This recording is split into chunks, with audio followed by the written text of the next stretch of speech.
नहमदुहु व नसल्ली अला रसूलिहिल करीम, अम्मा बाद।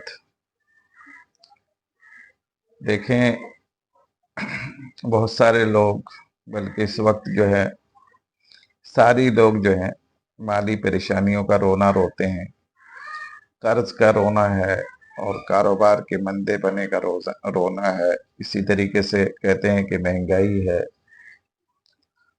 तो असल बात यह है कि हम लोग महंगाई की तरफ तो देखते हैं, कारोबार की तरफ तो देख रहे हैं, माली परेशानियों की तरफ तो देख रहे हैं, लेकिन ये कि हम ये नहीं देखते कि माली परेशानी हमारे ऊपर ये क्यों आई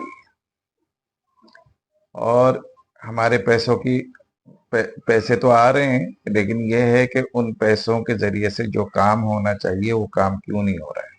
लेकिन पहले वक्तों में एक आदमी कमाया करता था, 10 आदमी खाया करते थे।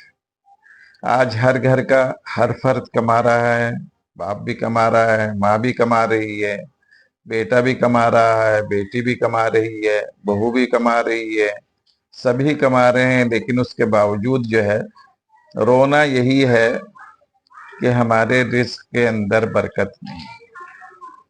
असल बात यही है कि हमारे पर से जो बरकत है वो उठा ली गई।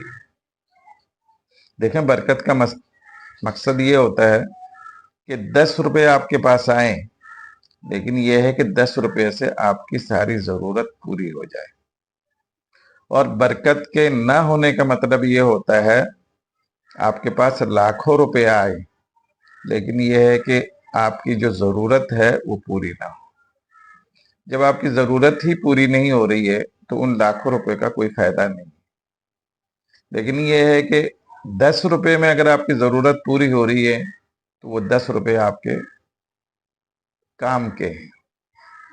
असल बात यह है कि पैसों की तो फरावानी बहुत ज्यादा हो गई है और इसी तरीके से कारोबार की भी फरावानी बहुत ज्यादा हो गई है। हर चीज की ज्यादती हो गई है। गाड़ियां नजर आ रही हैं, माल और दौलत नजर आ रहा है, सब कुछ नजर आ रहा है। लेकिन यह है कि अल्लाह रब्बुल इज्जत जिसने इन चीजों के अंदर काम बनाने की ताकत रखी है, जिसको हम उर्फ आम में बरकत कहते हैं, वो बरकत उठा ली गई। अब बरकत उठा लिए जाने की कुछ वजूहात हैं कि बरकत क्यों उठा ली जाती है।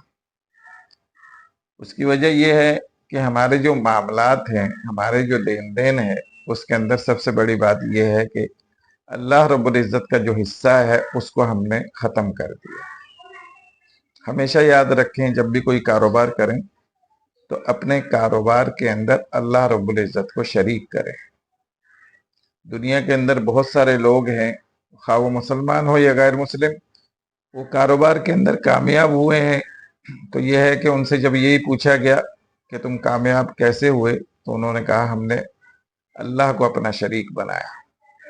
तो अल्लाह को शरीक बनाने का मतलब यह है कि जब अल्लाह आपके कारोबार में शरीक होगा तो यह है कि आपने झूठ नहीं बोलना है।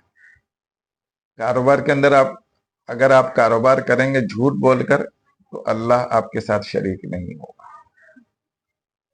और धोखेबाजी से बाज आना है, धोखेबाजी आपने नहीं करनी।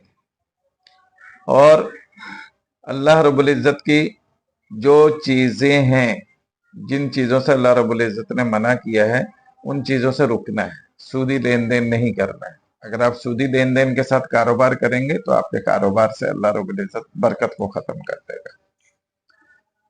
और बैठे हुए कारोबार को बढ़ाने के लिए मैं एक वजीफा आपको बताता हूँ।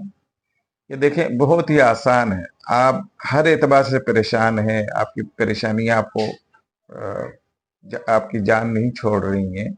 तो जो पहले मैंने बातें बताई हैं कि एक तो यह है कि आपने अपने कारोबार में अल्लाह को शरीक करना है। दूसरी यह है कि अल्लाह रब्बुल इज्जत ने कारोबार में जिन चीज़ों से मना किया है उन चीज़ों से आपने रुकना है। झूठ नहीं बोलना है, फराड नहीं करना है, दो नंबरी नहीं करनी है, सूदी लेन देन नहीं करना है, और जिसका हक है उसके हक को अदा करना है। और उसके साथ साथ जो है आपने सूरे अलम नशरह लका सदरक, इसको 2 रकात नमाज पढ़ें और 2 रकात नमाज पढ़ने के बाद किसी पुरसुकून जगह पर बैठकर रोजाना जो है 749 749 मर्तबा पढ़ें और आगे पीछे 3-3 दफा दुरूद शरीफ पढ़ लें। और इस तरीके से आप मुसलसल इसको 11 दिन करें। जब आपके मसाइल हल हो जाएं, फिर उसके बाद हफ्ते 2 हफ्ते में जब भी आपको मौका मिले, बल्कि आप मौका निकालें उसके लिए, 313 दफा सूरह अलम नशरह पढ़ा करें। इंशाअल्लाहुल अज़ीज़ आपकी जो कारोबारी परेशानियां हैं, घरेलू परेशानियां हैं, माली परेशानियां हैं और कर्ज की परेशानियां हैं, ये सारी की सारी ख़त्म हो जाएंगी।